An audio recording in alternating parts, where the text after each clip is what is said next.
Very glad to be here. I mean, in the sense that to meet committed Zionists, it's unfortunate that we have to convene this meeting in order to deal with the growing anti-Zionism and growing anti-Semitism in this country and in other parts of the world.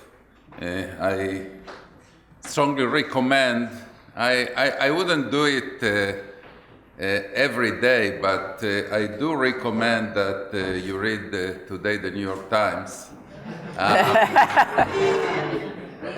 There is a very telling op-ed from a sophomore in GW in George Washington University about his experiences as a progressive Zionist on campus, and we have a lot to learn from that op-ed of a courageous young Jew that will never, as they say, leave his Zionism at the door of progressiveness.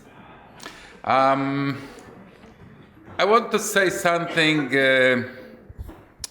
somewhat unconventional regarding the topic we are discussing.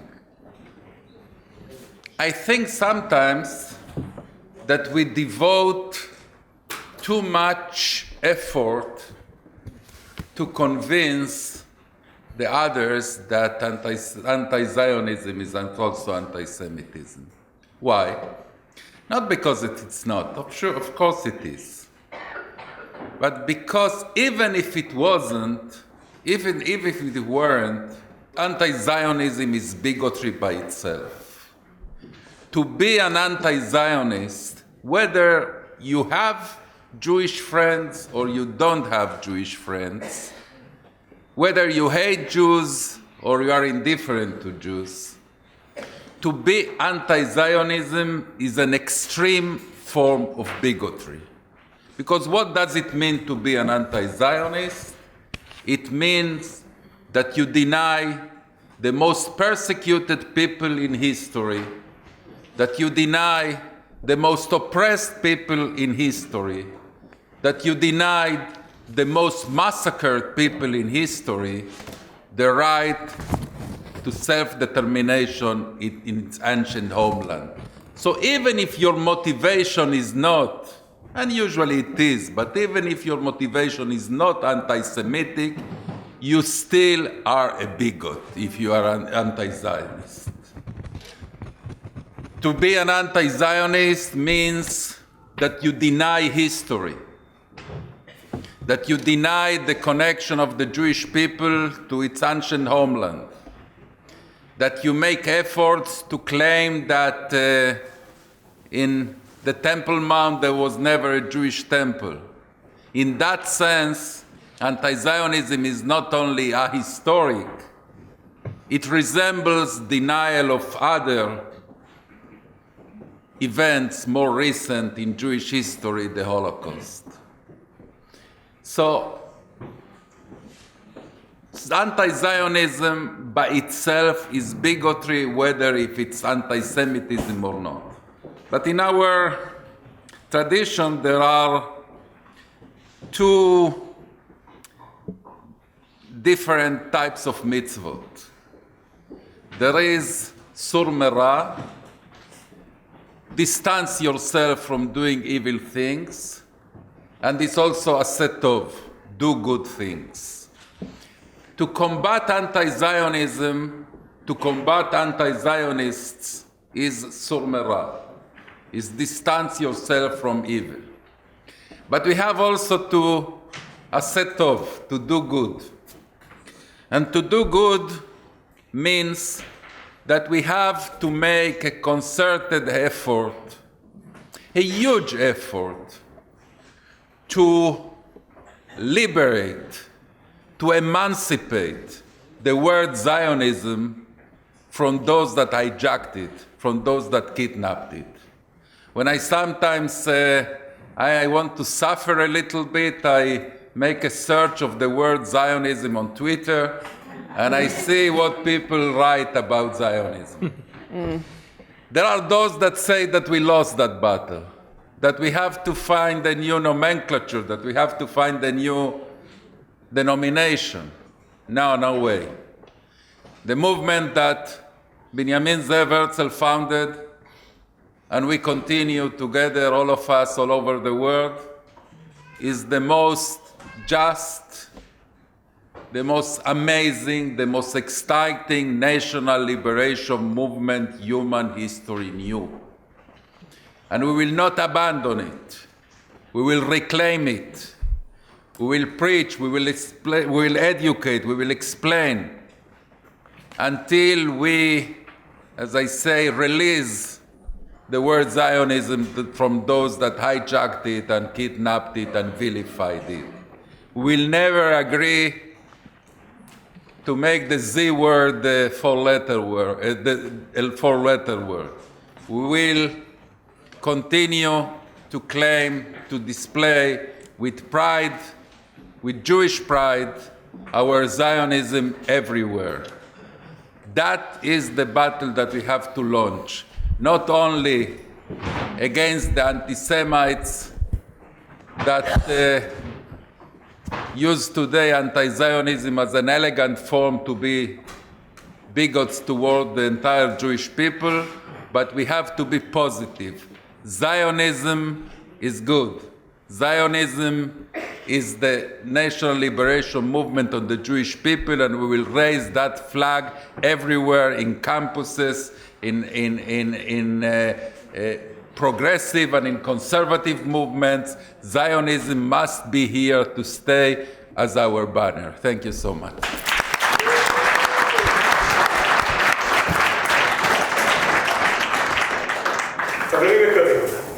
Distinguished friends, we're in the beginning of 2020, and the harsh reality that our people is going through in recent years, and here in the United States, even more in the last year. It is a reality that we cannot close our eyes to. It is a reality that we must not bury our heads down in the sand. The reality is that there is an anti-Semitism in the streets. I'm talking about all over the world.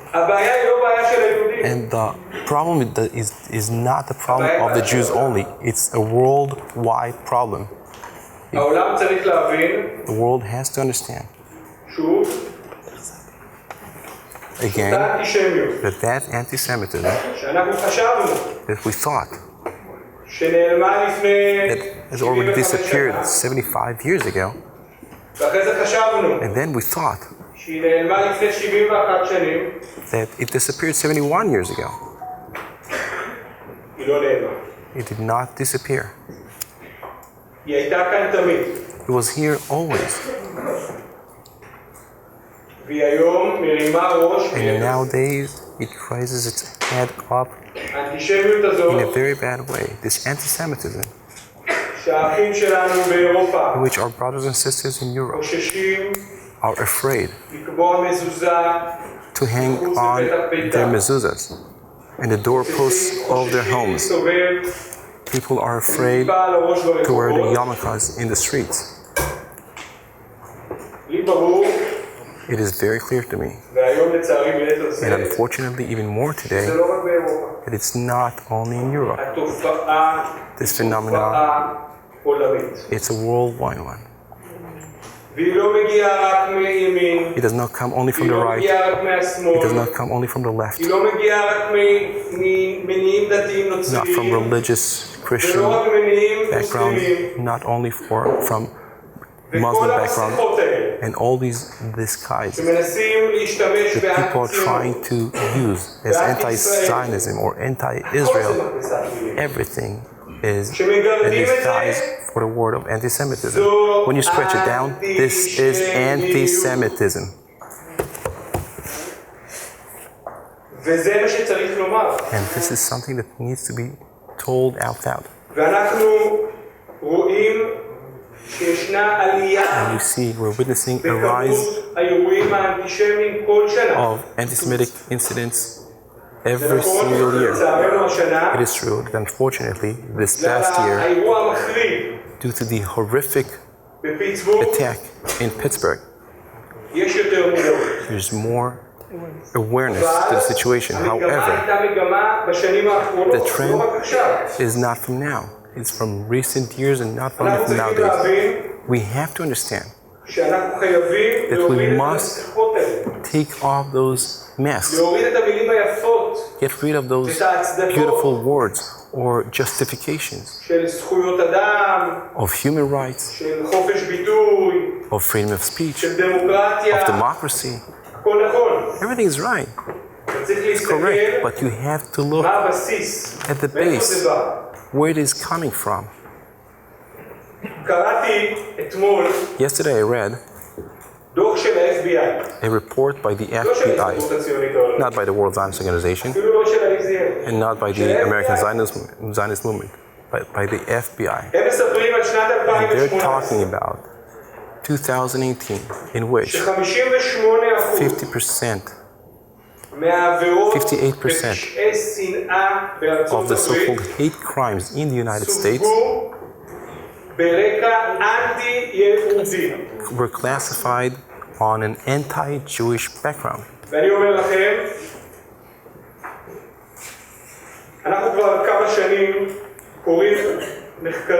For the past few years, we've been following and reading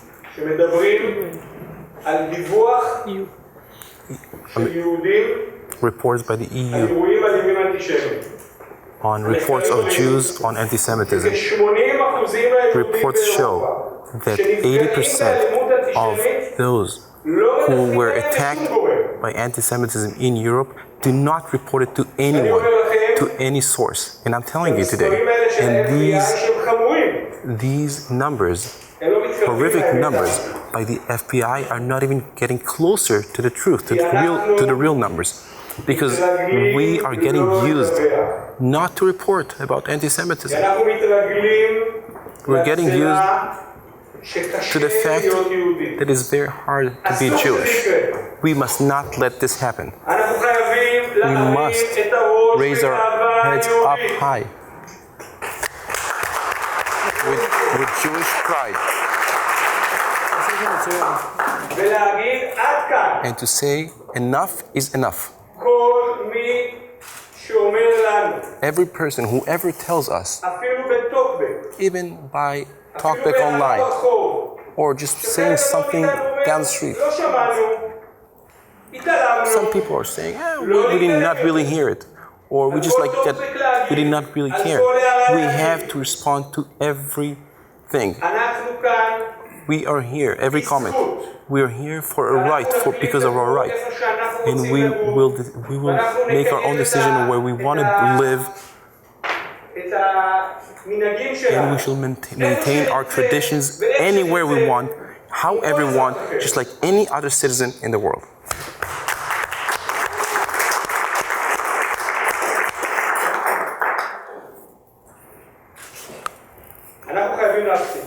We have to put a stop to this. And I'm telling this again.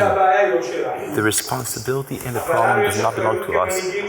However, we have the responsibility of leaders of this people to continue maintaining this people. Because whoever is afraid to be Jewish, at the end of the day will no longer be Jewish. And it is our responsibility as Jewish leaders to strengthen Jewish identity, Jewish pride, and only thus we shall be able to pass through this harsh time. I would like to thank each and every one of you and say, let us raise up our heads and say, Am Yisrael Chai. Thank you so much.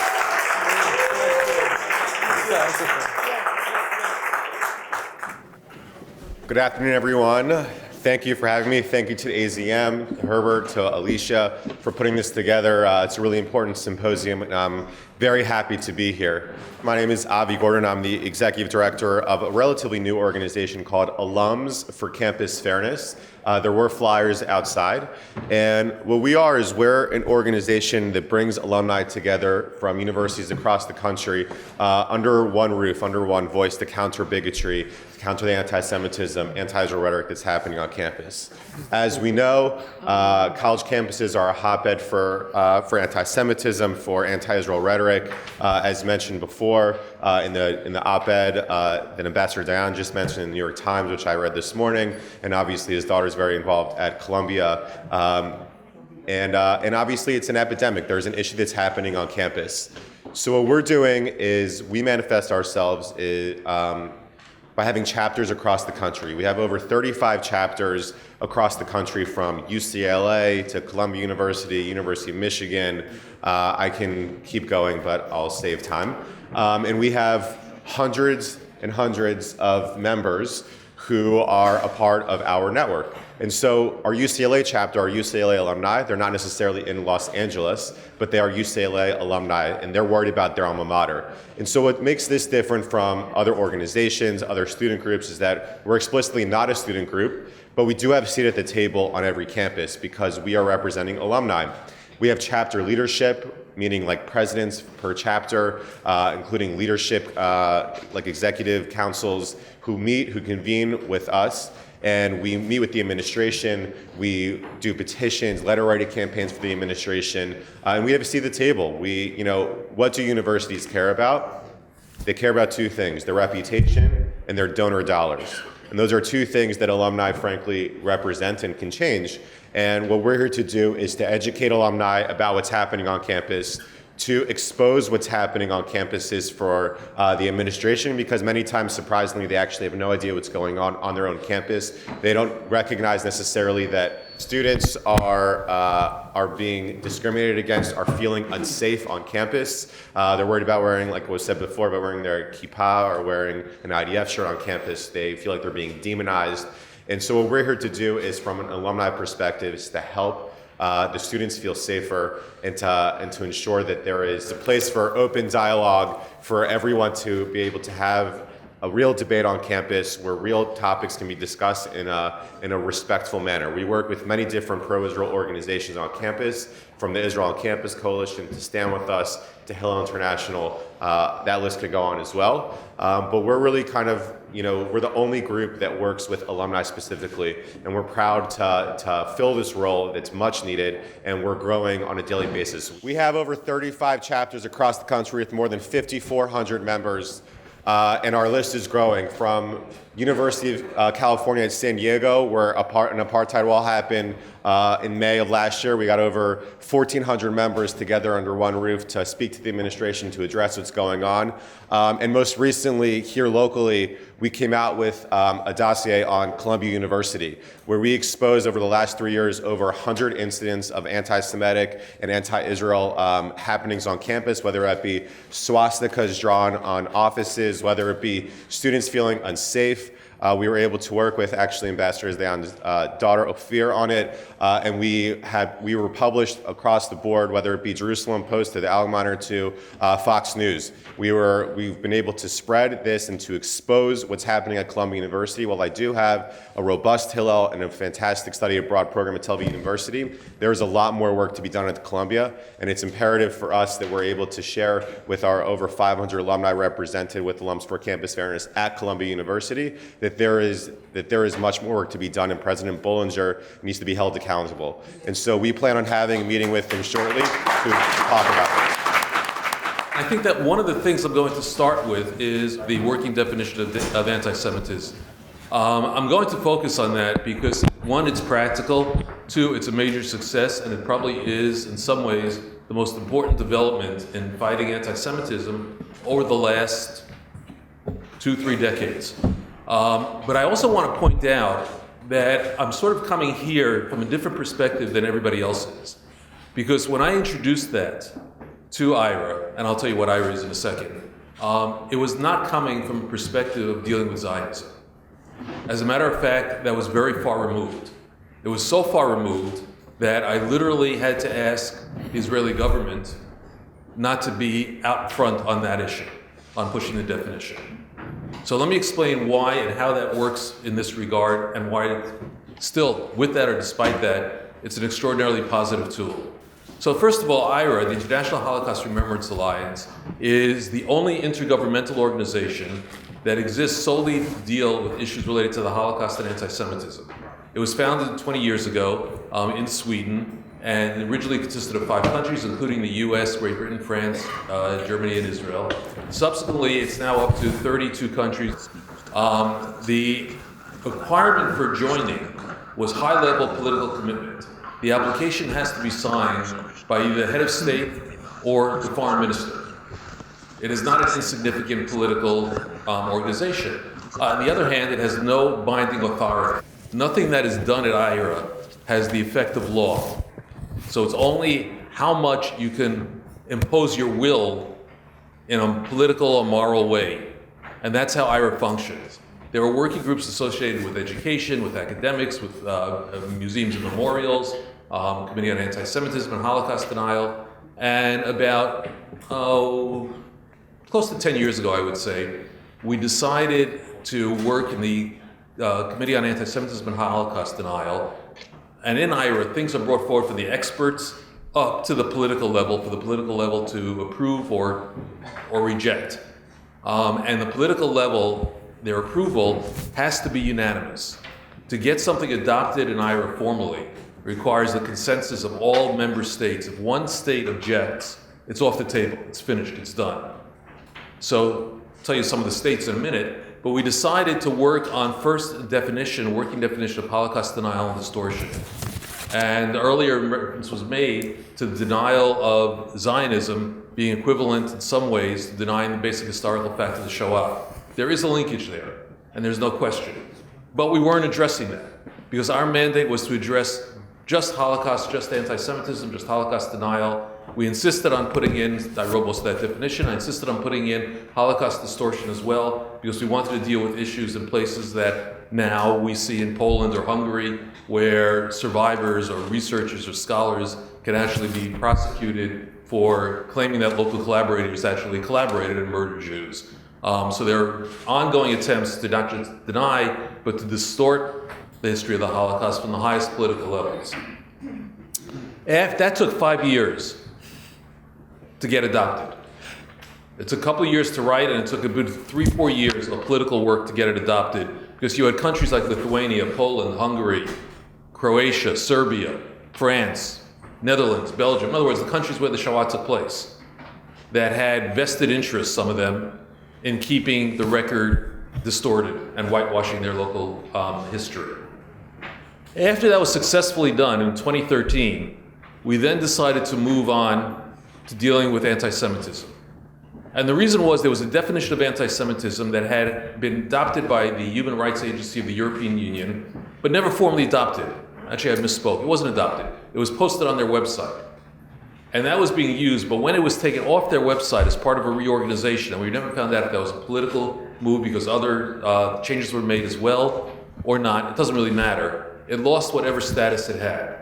And at the same time, we were going through, and I'm going to give you a very concrete example in a minute because I don't have much time, situations that really begged the question of what was anti-Semitism, particularly in relationship to Israel and Zionism. The definition that we used, and this was in conjunction with Israeli scholars like Yehuda Bauer and Dina Parat, or my American colleague Andy Baker at the AJC, etc. We based on a lot of what Natan Sharansky had developed on the 3 Ds. I'm not going to go into that at this point. But we included the fact that criticizing Israel like any other country is perfectly legitimate. But there are lines that you cross when you compare Israel to a Nazi state, or you accuse Israel of genocide, or accuse Jews of having dual loyalty and not being loyal to the country that they're citizens in, so on and so forth, you can see. And we listed 11 concrete examples, and there could be more, could be less. And this took another 3 years to get done, and would not have been accomplished without the Herculean efforts of a Romanian diplomat named Nithya Constantinescu, who unfortunately passed away a year ago, but was one of the unsung heroes of the fight against anti-Semitism. Why is this definition so important? 2 reasons, or 3 reasons. One, it includes the Israel examples.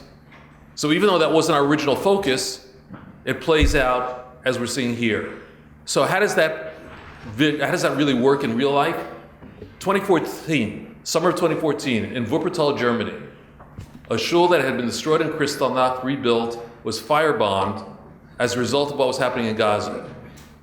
2 people were arrested, confessed to the crime, and said it was a political protest. They were upset. One German court and then an appeals court in Germany both agree that this was not a hate crime motivated by anti-Semitism, but it was allowed political speech. Which meant, in other words, that you could, as part of any protest against Israel, you could legitimately firebomb and throw Molotov cocktails at a synagogue. The Germans, to their credit, were really upset at the higher levels. But this illustration is exactly why we needed a working definition. So it's legally non-binding, no one can go to jail for it, but it is a working definition of anti-Semitism that included instances like that, and subsequently it was adopted after IRA adopted it in 2016. It was subsequently adopted by, we're now up to almost 20 other countries, starting with Great Britain. Just 2-3 days ago, Greece announced that they were adopting it as well. And both definitions. Greece is the first country to adopt both definitions, the Holocaust denial definition as well. And it establishes a common basis for understanding what anti-Semitism is, including elements of anti-Zionism that are clearly anti-Semitic. It shows an international consensus of what the term refers to. Our State Department has it on its website and uses it and urges our allies to use it. Department of Education has now announced that they will use it in regard to potential hate crime on college campuses.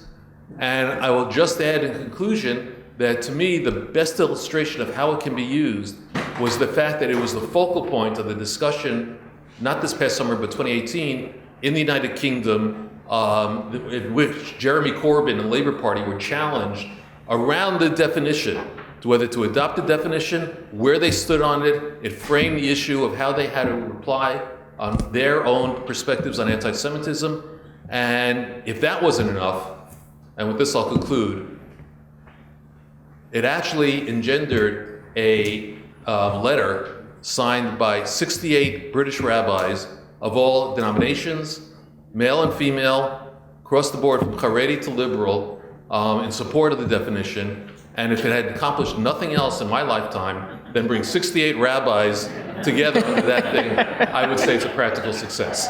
Thank you.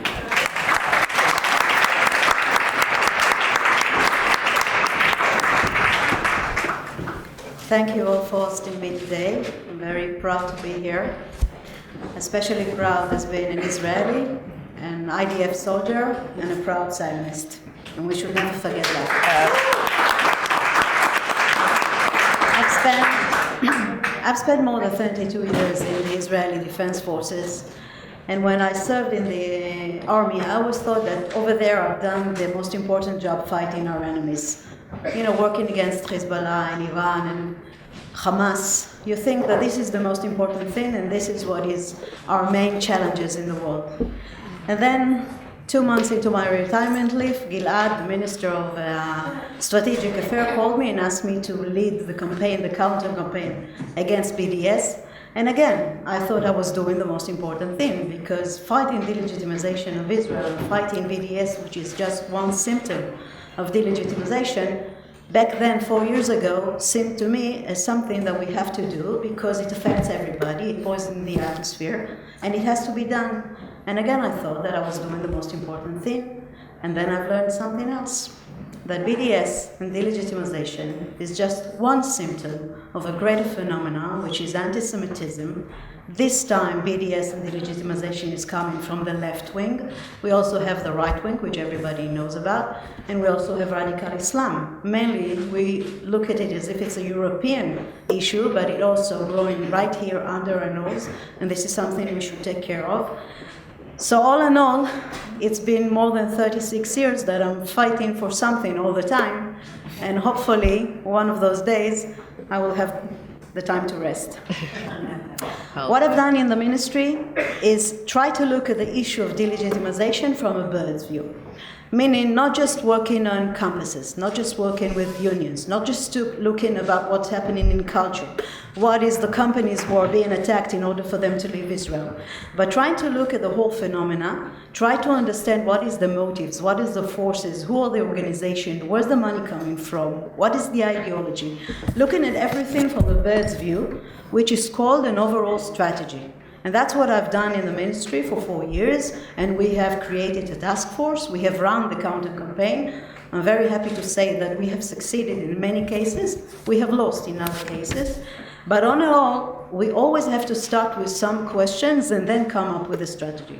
So with your permission, in those 5 minutes that I was allocated, which is very hard, something I've done before in 6 months, but let me try to do it in 5 minutes.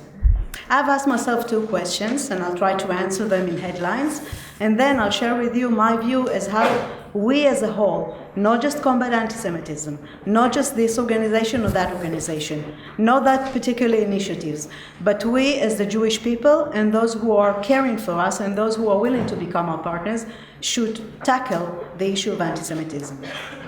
So the first question I ask myself is, what is anti-Zionism? The answers to these 2 questions that I'm putting on the table will help me eventually come up with a strategy. So the way I see anti-Zionism, and we don't have to agree, by the way, that's the fun of it, each one can have its own definition of what is anti-Zionism, but the way I see it. The first thing is that someone else is defining to us who we are, meaning they're not accepting us as a nation, they only look at us as a community and a religion. The second thing is, which is based on the first, is if you're just a religion, then you don't have to have a country of your own. And that's why they are not willing to have the declaration of ourselves as the nation and the self-determination inside Israel as a democratic country for the Jewish people, because they accept democratic country for everybody. The third thing is that anti-Zionism is a very sophisticated and new way to channel ideas which are basically anti-imperialistic, anti-nationalistic. They are channeling it through anti-Zionism, but what pisses me off is that it's only against us. Because why do they do it against us? But they prefer to embrace the nationality of the Palestinians, because that is exactly what it is, being an anti-Zionist. So this is a double standard, one of the 3 Ds that Nathan Sharansky came up with, and this is something which, for me, helps to come to the other question, which is why anti-Zionism is anti-Semitism. Well, here I would use a little bit of the logic that we implemented fighting delegitimization. The first thing, it is part of a whole full cycle of hate. They hate us because of our race, they hate us because of our religion, they hate our political entity, which is Israel, and now they come after our basic idea, which is Zionism. And there is a great overlap between the different manifestation of those 4 types of hate. And this is what makes it anti-Semitism. The second answer I gave myself is that this is an idea whitewashing of another anti-Semitic. It is more sophisticated, it is supposedly more progressive, it is more politically correct to be an anti-Zionist than anti-Semite, but all in all, it is the same thing. They simply dressed up anti-Semitism in a more nice clothes. Third, and this I will attribute to Aliza Levin, which is not here, but this is her idea and I liked it a lot. She said, Zionism is part of who I am. This is my identity. This is our DNA. It's embedded in our DNA. Love in Zion, yearning for Zion. You can expect me to shed this thing of my identity, because otherwise I won't be Jewish. Just as you can't ask a Jewish person not to save Shabbat, for example. And the last thing, and this is something that I've seen in the ministry a lot, there is a great overlap between the one who is anti-Zionist and the ones who are anti-Semites. Not everybody who are anti-Zionist are anti-Semites, not everybody who are anti-Semites are anti-Zionist, but there is a great lab between them, and mainly we can see that when it comes to the delegitimization campaign, mainly in Arab countries, mainly in hard, far left entities, and mainly in radical Islam. So I'm going to offer you a three-layered strategy, which is a base for a global counter-campaign. We've been starting to do that a little bit with some of the organizations who are part of the pro-Jewish World Network. And with your permission, I would like to divide it into three. Just like in the physical world, when we are coming from the army using it as a three-layer strategy, this is the way I'll do it, metaphorically. There is the internal part, there is the borderline, and there is the external part. The internal part is working inside ourselves, Jewish communities and Israel. The borderline is those who are basically pro-us, and those who can help us change atmosphere. And the externals, this is the offense. There we should work against the generators, and then there is the place where we should try to influence those who are being influenced by the adversaries. In the internal, the main theme is strengthening and defense. And I think it's been said before, the 3 A's, we have to be aware, we have to accept the times have changed, and we have to take action. And in this case, we have to be in unity, we have to unite all our efforts together. We also have to have physical defense, and we have to have something which I'm not sure you're familiar with this term, but it comes from the Israeli Air Force. In the Israeli Air Force, you will never go to battle unless you have aerial superiority. In this case, I would say our kind of battle is that we must have information superiority. We should always know who we are tackling, who are the enemies in this case, not just adversaries. They are enemies, and we should declare them as that. We should know where they are working, and don't think that you know what is happening unless you went into some of the sites of the unregulated sites in the internet. There you would see the true anti-Semitism. And we should detect and define and diagnose and later have alerts to every Jewish entity which we want to protect. The second borderline, in this case, if before it was defense, on the borderlines of the Jewish community in Israel, we should do force building and immune. And in this case, we should do coalition and alliances. I don't think I have to tell you too much about that. But I want to say that something which is not being done here, I think, too much, and is being done in Europe and works a lot, working with establishment, working with the governments, working with the municipalities, using international organizations, working with churches. This is the only way to secure the borders of us. We should recruit internet giants. We should recruit media giants, because they are the only ones who can change atmosphere. No matter what we do, we will never be able to change the whole atmosphere. But change one regulation in Facebook and you would have a major success. And last but not least, we should use legislation. We should initiate legislation when we can, but if we have already one, use it. France are doing it. In France, they are doing it quite fine. And the offense. And this is what we've done. I would say it very cautiously because there are cameras here. This is mainly what I've done in the office. We should think of ourselves as the warrior for the next generation of Jewish kids. This is who we are. And we have to take this position. Just as in Israel, I looked at myself as someone who has to secure the Israel for my kids. So we should expose, and we should impose, and we should enforce, and we should put price tag on anti-Semitism. Because today they don't pay any price tag for practicing anti-Semitism. We can go after the money trail, we can link them to terror, just like we have done in the ministry, and we can link them to terror wherever we can. And if we can, at least we've tried. And I think we should use the legal possibilities, such as lawsuits, and we should put focus effort on hubs. Not go to any fringe expression, but go to the hubs. So I would focus on academia, and I would focus on unions, and I would focus on political parties in some cases, such in the UK, and such in here. And in some cases, very rare cases, there is one man who can change the picture. So sometimes we can focus on figures and try on people and try to expose them for who they are, which is anti-Semite. And in a nutshell, this is what we are trying to do in CAS. Thank you.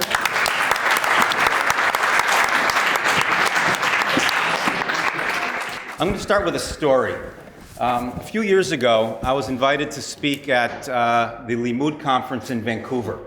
And the organizers asked if I could come earlier so I could meet with members of Parliament, of the Canadian Parliament. As people know, like here in America, Congress members go home for the weekend to work in their districts. And so the Western Canadian-based members of Parliament would go from Ottawa back home to Vancouver, Victoria, and meet with their constituents. Would I be willing to meet with them and talk to them about an initiative we had called the Third Narrative, which is talking to the left about Israel? Because these members they wanted me to meet with were members of the New Democratic Party, the NDP, which is the Democratic Socialist Party of Canada. I said, sure. And I met in the CIJA office. For those who don't know, CIJA is kind of a mix of AIPAC and JCRC together. It's the Canadian version. And they work to advocate on behalf of Israel and the Jewish community. So I sat in the CIJA office in the Vancouver JCC over the course of a Friday afternoon, and a rotating cast of members of Parliament came through the room. And a woman came in, an Asian woman came in very late in the conversation, said, I'm very sorry, I was dealing with some immigration issues in my district. She had just been elected to federal office, she'd been a local politician, and she said, I'm sure you've already covered this. Could you just explain one thing? Why do Jews need a state? And I said, okay. And they're going to close the JCC for Shabbat in about 20 minutes. And I said, well, first of all, you have to understand the Jews are a people. And she said, oh. And I proceeded over about 10, 15 minutes to explain Zionism to her. And she furiously wrote in her notebook, and she said, thank you so much, this will help me with my constituents. And I tell this story to really explain just in a couple minutes my take on this question, because what I do and what our organization do and what many of us do is deal with the left. Now, people talked about anti-Zionism from the left. That's a real thing. It's a political thing that we need to find ways of dealing with. But the best people to deal with anti-Zionism from the left are actually the progressive Zionists. As I like to say, we speak the language. I'm an alum of Berkeley, University of California in Berkeley. I speak Berkeley. It's a very important language. So first of all, it means that we can talk to them in the language they understand about national liberation. Dani mentioned it earlier, and other people did as well. Zionism is the national liberation movement of the Jewish people. You talk about a liberation movement. They believe in other liberation movements. You can critique Israeli politics. You can be actually a severe critique of Israeli policy, but still be a Zionist and be a loyal supporter of Israel. We have to address their very core issues, the opposition of the right of Israel to exist, because that's what Zionism is, the rightful place for the Jewish people to have a homeland. Everything after that is policy, and we can disagree on policy, but we must target these issues. We talk a lot about eavesdroppers.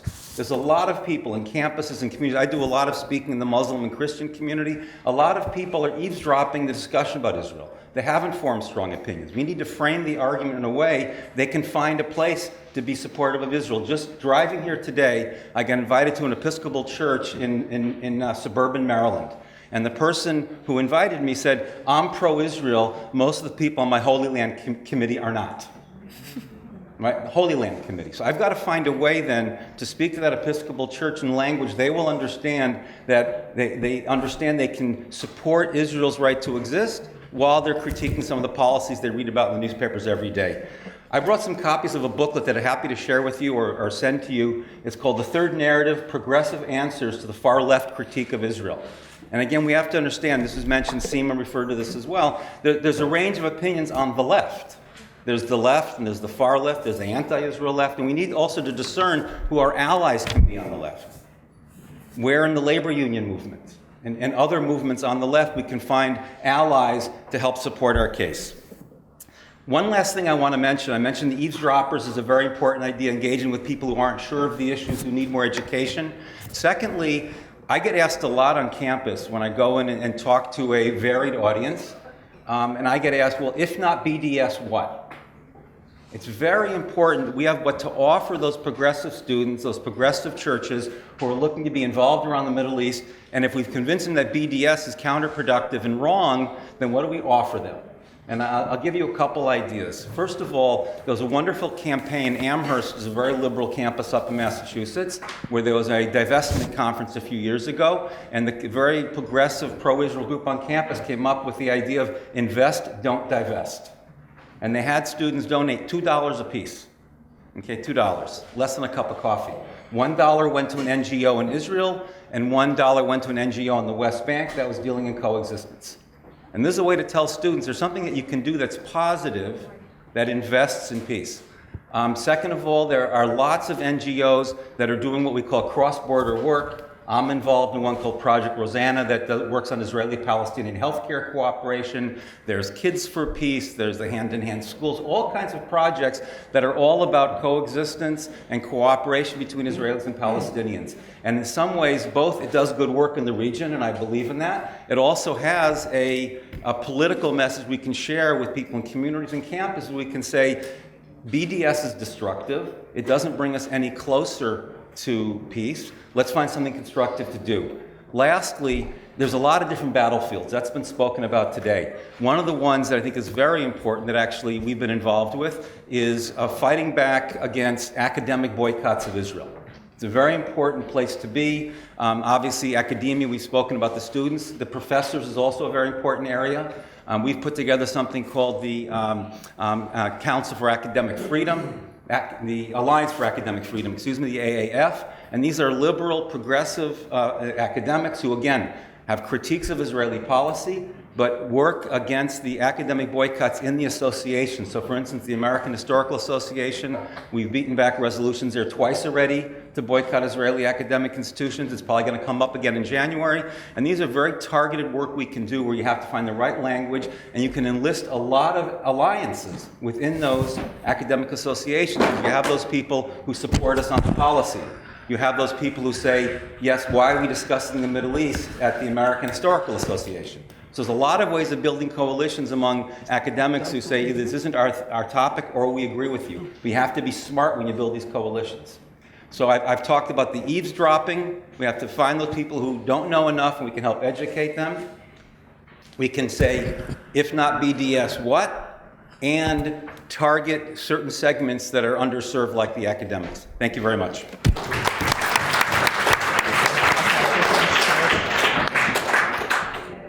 I want to share with you a little bit about my journey, kind of how I got to this point in terms of BDS, in terms of anti-Zionism and all these things, and put it in this kind of historical context. I used to do a lot of work in Germany, and used to work the Lauder Foundation. There was a time when they were producing rabbis in Germany, and I went to Cologne for one of those ceremonies, and this is a little bit God's sense of humor. We had set this date about a year before.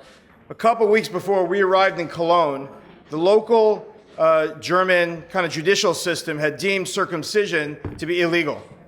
And so here we were, Jews from all over Europe and America coming to Cologne at the point where the Germans are telling us that we can no longer circumcise our children. It was a pretty powerful moment. And I remember sitting at dinner with Stefan Kramer. Stefan Kramer, for those of you who may know him, terrific guy. He was a professional head of the Jewish community. And I remember asking him, I said, Stefan, is this real? Like, is this anti-Semitism? Is this just what's going on here? He said, look, let me just tell you this. He said, when you see a guy with a shaved head and a swastika tattoo talking about the pain that happens to a baby during circumcision, you know something's off. And I started to see really all over the place that anti-Semitism always hides behind either liberal or other causes. And very often, you'll just catch these things all over Europe. You'll see all of a sudden ritual slaughter. They're going after ritual slaughter, right, of kosher meat. They're going after circumcision. A few years ago, we had it in San Francisco. These things pop up, and it's always been like that. So when people tell you about BDS and going after the state of Israel, this is the way it's always been. If you go back to the Middle Ages, you know, there was a comparison of the Jews and the devil. There was blood in the matzah. There were all these things over and over again. I happen to have my office in Jerusalem, I happen to have a copy of Mein Kampf, the only book that Hitler ever wrote. And I think for those of us, it's important to read, to really understand. And you would think when you open that book, that would be very harsh, right? The Jews, they're horrible, they're terrible. But no one ever really does that. And even Adolf Hitler, writes, I wanted to like the Jews, I felt bad for the Jews, and you slowly, seductively get lured in to his way of thinking about when he finally came up that we were horrible, terrible, and need to be destroyed, etc. And I think the first point here is that when we talk about anti-Zionism, anti-Israel, being it is absolutely anti-Semitism. Are there some innocent people that get caught up in it? Probably. But when you start, diving down beneath the surface, and you find people leading a movement like BDS, and you find them saying things like we should be thrown into the sea, and all the other things that say we should be gassed, etc., that is when we have to stand up. And what I really want to, there were so many great points. I think the other speakers were terrific. I really want to kind of hammer home on what I believe is the most important point, which is we have to look to the next generation of kids. And we're losing them. Not as many as you would think, but the ones we're losing are very, very loud. And for a long time in American Jewish history, we faced assimilation. We faced people just stopping to be Jews. And that was terrible, and we miss them, and we want to bring them back. But now it's even worse, because not only are we losing them, but they're being turned against us. And we're watching this happen, and there are a lot of Jewish organizations out there, and I don't think they necessarily mean this, but they're giving a little bit of a wink and a nod to these things happening.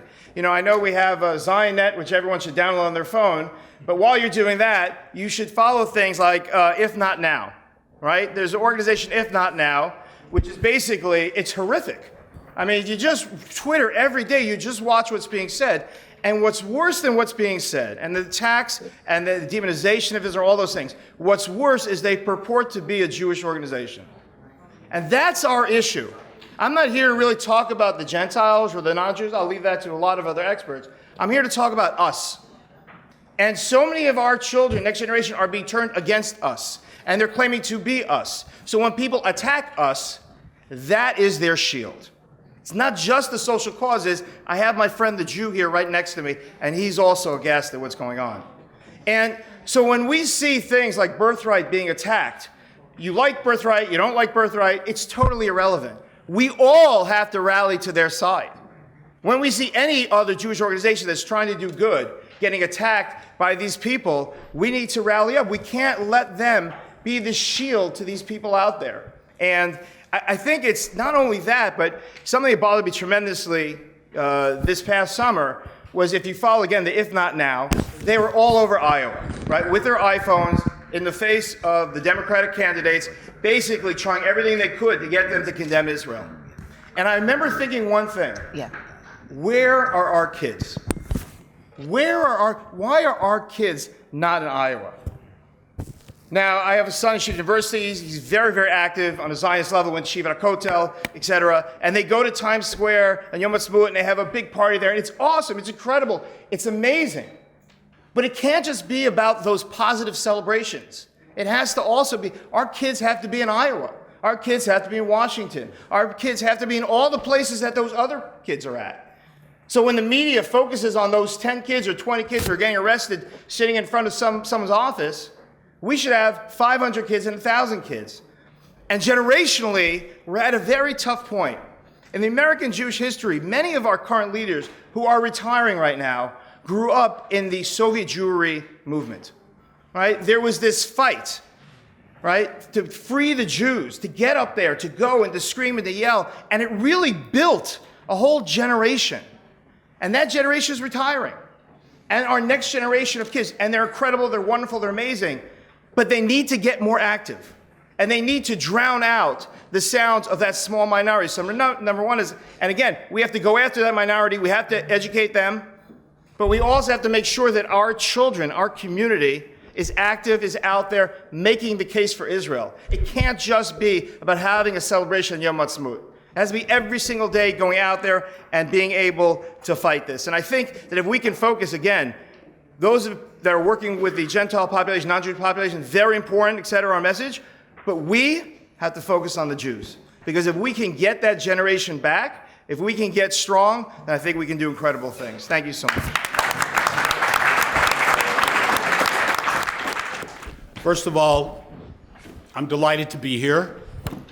I'm always delighted to be in a room with people who care, people who are concerned about the situation confronting the Jewish people in particular, And I know that everybody here is concerned, and everybody that is here wants to, people here are doing things, and I think we recognize that we are faced with a very, very serious situation. American Jewry. The American Jewish Committee poll a couple of weeks ago indicated that 9 out of 10 Jews feel that anti-Semitism is a very serious problem. 90% of Jews feel that anti-Semitism is something to be very concerned about. That same poll showed that 30, depending on the question that was asked, but it was approximately a third of American Jews will take off their Star of David when they go to a certain event. Can you imagine? By the way, we're not talking about France, we're not talking about England, we're not talking about Belgium, we're not talking about Germany. We're talking about America. We're talking about New York. We're talking about LA. We're talking about places all over this country. Jews will not go to an event, a Jewish event. Maybe an event for Israel. Maybe Fiddler on the Roof. Who knows? Because they are afraid that they will be identified and maybe become victims of the anti-Semitism that is happening in this country. And the fact is, in spite of, I appreciate what everybody said here today, the fact is, we're losing. It's that simple. We're losing. Yeah, we're doing a little here and there to make a difference, but we are losing. The last speaker, absolutely. Why are so many kids on the left, on the extreme left, the progressive Jewish kids, why are they turned on? Why are they in the streets? Where are our kids? And I'm not blaming the kids because I'm not so sure about the parents, because we're the parents. Where have they been? Have they been in the streets? Are they out there? So nothing to do with the kids. In fact, it's probably the parents' fault that the kids are not aware from a very early age. It doesn't happen suddenly. What is going on in this country should concern us. But I think there are some very important things that should be our foundation. Number one, we need to be proud to be Jews. We need to show it all the time. We never should be apologetic. Apologetic about what? A little country in the Middle East? I point out that in 1938, there were 15 million Jews in the world. 15 million. And approximately 2.5 billion people. Today, the Jewish people, depending on what numbers you look at, but many of them indicate 15 million Jews. That's all we have, 15 million Jews out of a population of 8 billion. And everyone is so consumed and so involved and so into the Jewish people and this little place, Israel, that if you go and look at a map, you can hardly find this country called Israel. A little country surrounded by enemies on all sides. And I was actually going to take your advice. By the way, we have very, very serious problems. And, in the memo it said, let's not talk about the problem because everybody knows the problem. But everybody spoke about the problem. Right? The message was solutions. What are the answers? And by the way, no one has the answers. If anyone had the answers, they'd win the Nobel Prize next year. But there are things that we can do, and there are things that we have to do. And we have to be tough and strong. We have to be strong. We have to be proud. Barry Weiss from the New York Times wrote a fabulous book on anti-Semitism. Don't agree with everything, but it is something that everyone should read. Everyone should read that book. But the last chapter is how to deal with the anti-Semitism. And that's the chapter I had no clue. I had no idea. But by the way, she did talk about strength, being proud, all these concepts. And I was going to drop her a note saying it reminded me of Rabbi Meir Kahana's book, Never Again. We talked about the same concepts, about being strong and tough and not being afraid. So let me tell you some of the ideas. We need to do a lot more. We need to do a lot more than what we are doing. And here are some real suggestions. And by the way, I urge you to join Americans Against Anti-Semitism. You know, we speak very clearly. We don't care if you're a Democrat, a Republican, or no party, it doesn't matter. If you hate, there's one standard for anti-Semitism. By the way, that is not the case in America anymore. Right? The alternate right, everybody jumps and everybody condemns, and rightfully so. They are a huge threat. But when it comes to anti-Semitism on the left, you know, everybody hedges their bets. You don't hear that much. And the Weiss book indicates that, and everybody knows that. The article in the New York Times today. Isn't it amazing, ladies and gentlemen? You want to solve the problems all over America? Here in New York, 1.5 million Jews in New York, and you have a situation at Columbia University, not far from here, that is out of control. There's a report that just came out 2 weeks ago. Jewish kids are afraid at that university. Jewish kids don't wear a Star of David at that university. How could that be happening in New York? I'm asking. With all the Jewish organizations that line the streets of Manhattan, and all the staff, and all the budget, how is it possible that students, young people, your children, or someone else's children, are afraid at Columbia University? They have professors teaching anti-Semitism. They have teachers teaching hate, and they get away with it. Where are we? Where is all that strength and power that we are accused of by the right? We control the media, we control everything. We're rich, the banks, and so on and so forth. But here in New York, we have situations in Columbia, NYU, Kingsborough. I have professors in my home yesterday telling me of things that are going on in Kingsborough that are out of control. So a couple of suggestions, and I urge you to join Americans Against Anti-Semitism. We just had a great victory with AOC, right? This woman came out and said that illegal immigrants coming into this country, and compared it to concentration camps, and said never again. The chutzpah, the audacity to have done something like that. We went to court and we won, and she apologized. It's amazing. So idea number one that we're going to be doing, and others should do the same. When people's civil rights and human rights are being violated, which is what's happening at many universities, your human rights are being violated. That's got to be against the Constitution. There's got to be a law that says you can't do that. You cannot create an atmosphere of fear at a university. Professors or people that come to lecture. I mean, if you showed up at Columbia University and they found out you're going to speak to a group, there'd be a riot at the university. Can you imagine that? The hypocrisy of these groups, you know, the progressive liberal groups that believe only if it's their point of view, you have a right to express your point of view. But if it's a different point of view, we're going to shut you down. We're not going to listen to you. So number one, use the law. We are putting together some top lawyers who are going to start dealing with the violation of students' human and civil rights at universities by bringing federal lawsuits against the university. And that will work.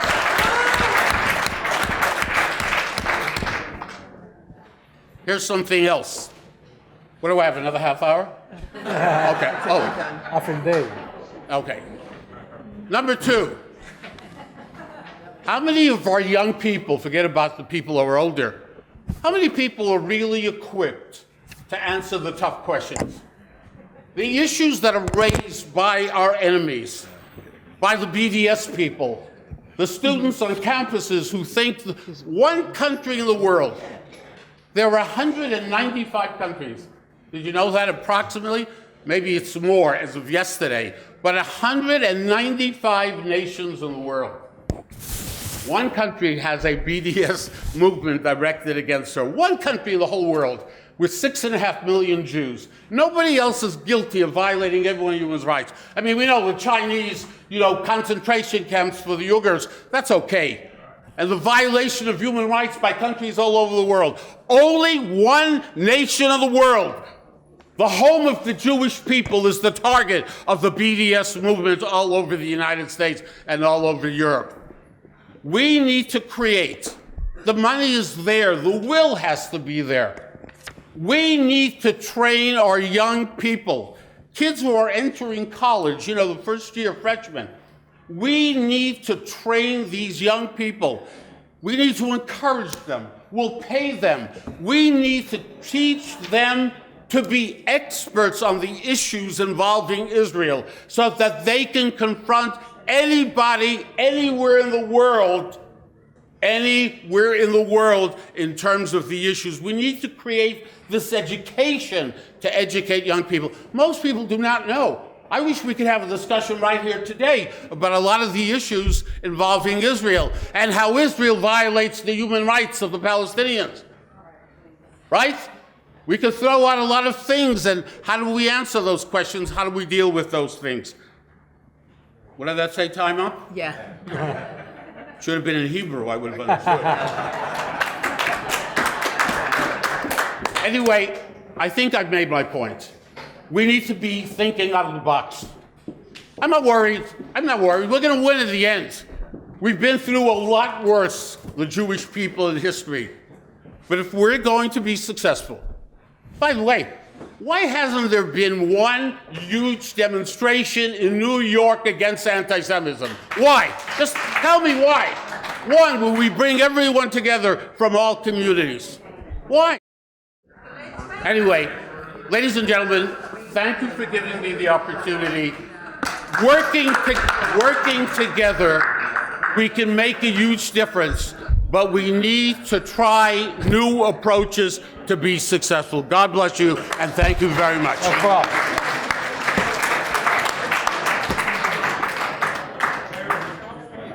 We're going to continue with questions so that we have a representative group of questions. We have many that were submitted. I want to start with one question from the chair's prerogative. You've heard many different perspectives from the people here today.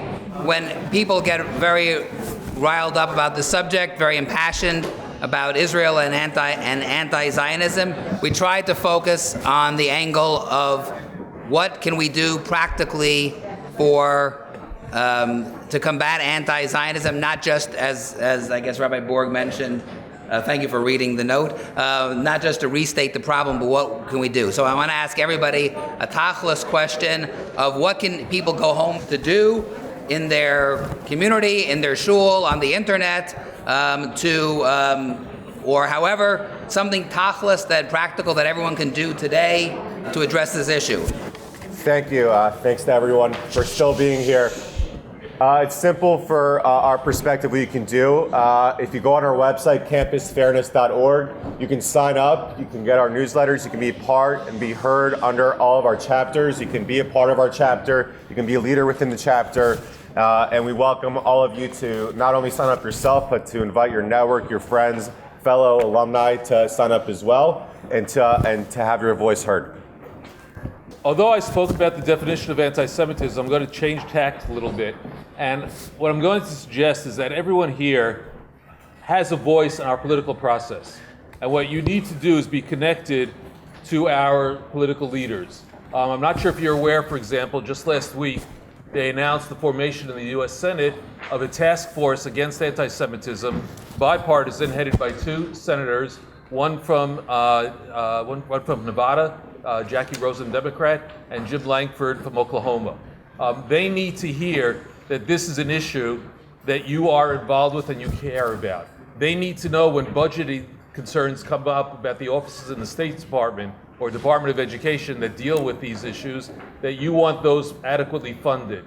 And most of all, I'm going to say something that I've been saying for a long time now, and I think it's crucial. If you are serious, and by the way, this is something Natan Sharansky has also said, if you are serious about fighting anti-Semitism, including anti-Zionism, you don't begin by pointing fingers at the other person's party. You begin by looking at your own party. Democrats need to call out Democrats, Republicans need to call out Republicans. Otherwise, you're just doing engaging in cheap political tricks, and you won't succeed with anything. I would divide my answer into 3 levels. To the lay leaders, I would say, unite, leave misconceptions aside, leave ego issue aside, just start working together, try to formulate a strategy together for the Jewish people because it's your duty. You also have the budget to make things happen. To the NGOs, each one in its own domain, in its own specific expertise, I would say change the perception from defense and containment to offense and proactivity. You don't have to use the word offense. I like to use it because it just makes you look at reality in a way, but go proactivity. And for all of you, just join whatever organizations or initiatives that you are feeling aligned to and make a difference in the small area that you can do it.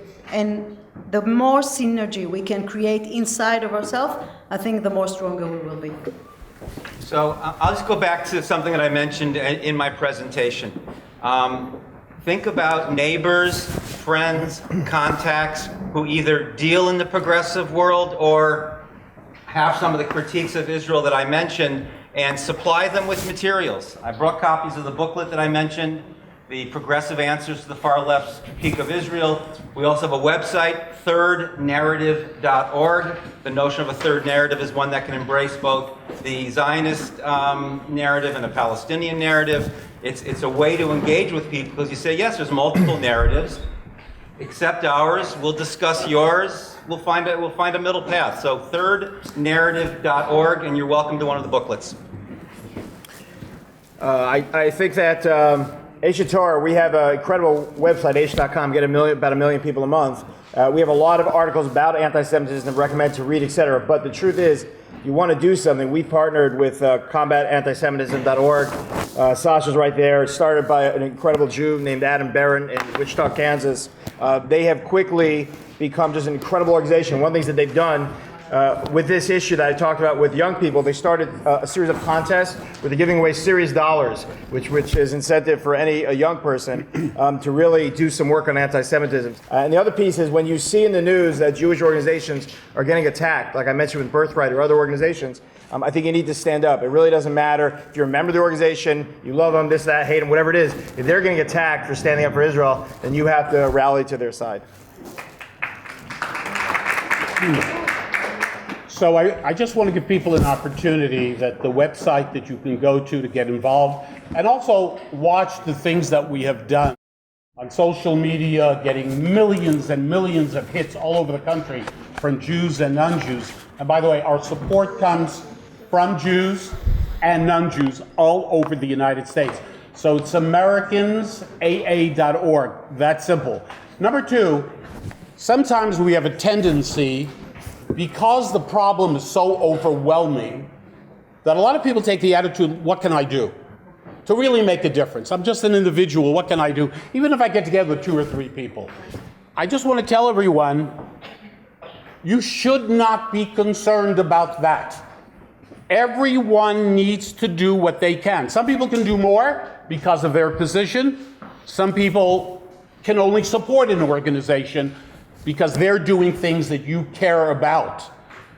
One of the things that I think is extremely important that of course is not being done, there's too much PC going on even within Jewish organizations. Look, I don't want to start at this particular, you can watch the things I do and we're very blunt and very straightforward about things. I'm not loyal to anyone.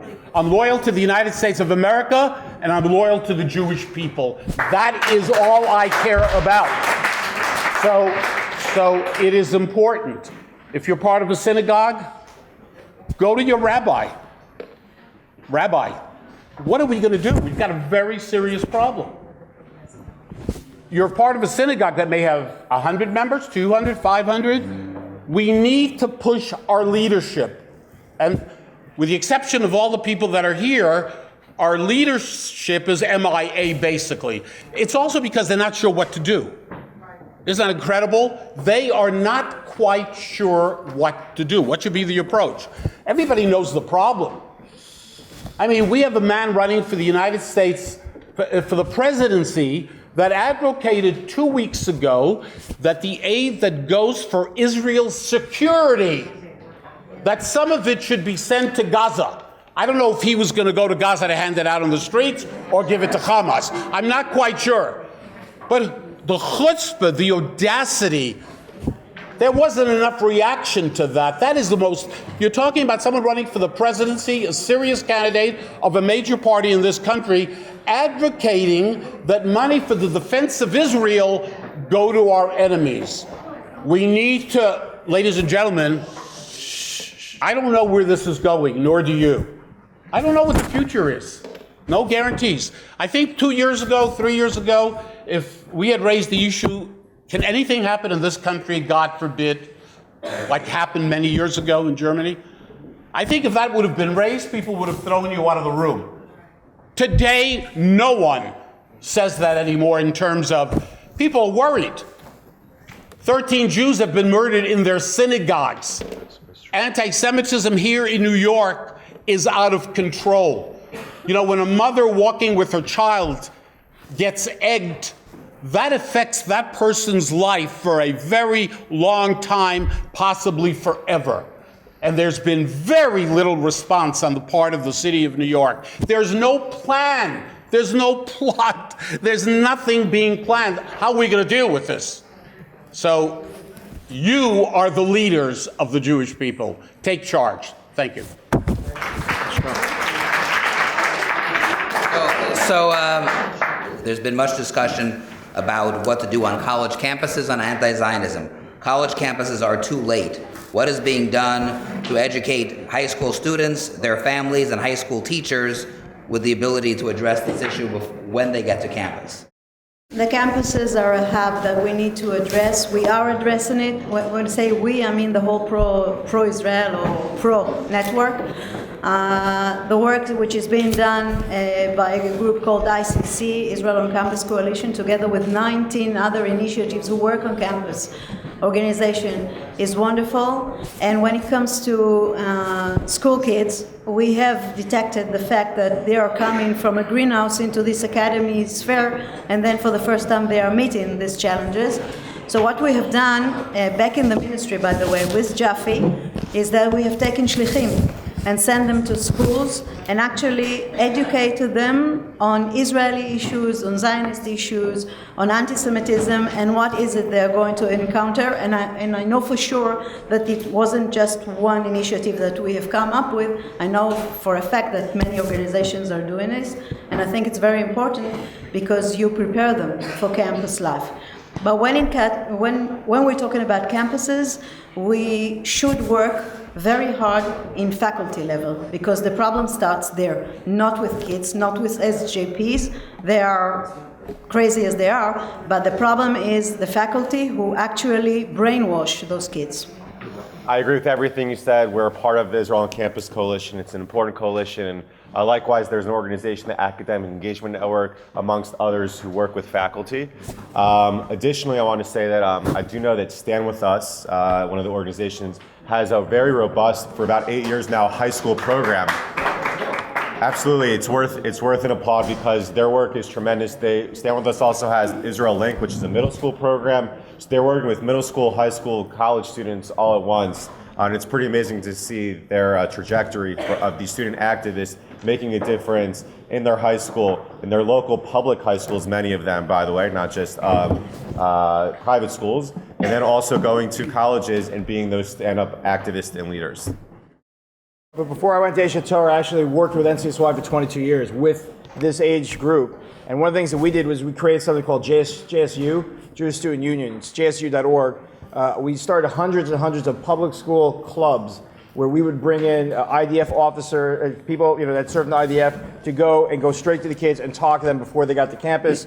So I would recommend, I'm not there anymore, but they're terrific folks. JSU.org. I would definitely. They have a lot of curriculum and they have a really broad reach all over North America.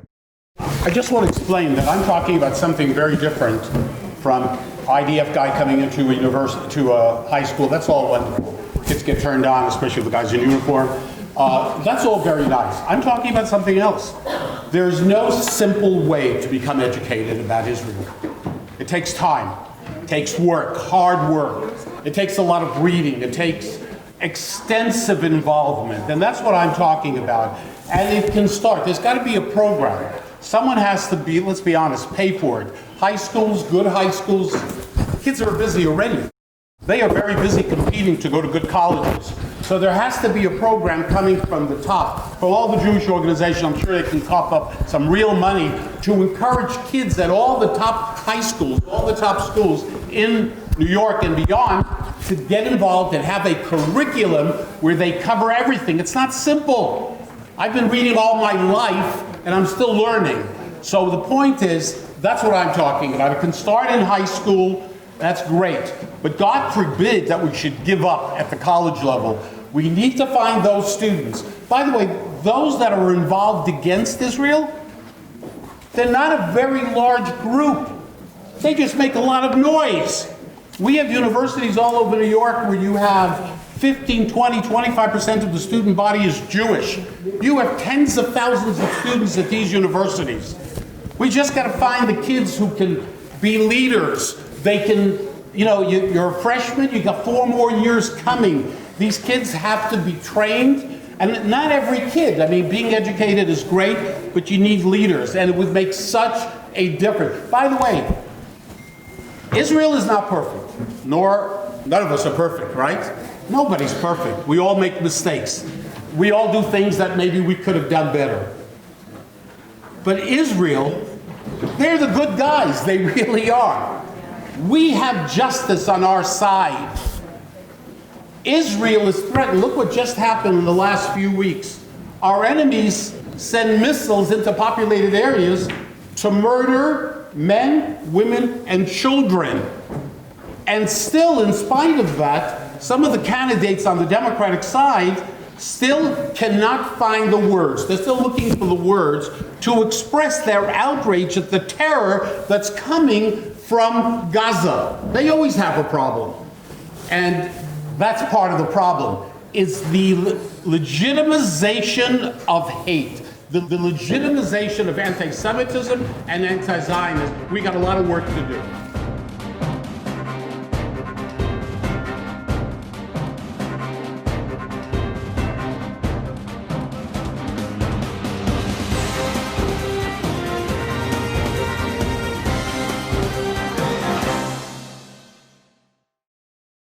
We would be pleased to send a complimentary DVD of this program to anyone who wishes to support JBS with a tax-deductible gift of $36, double chai or more.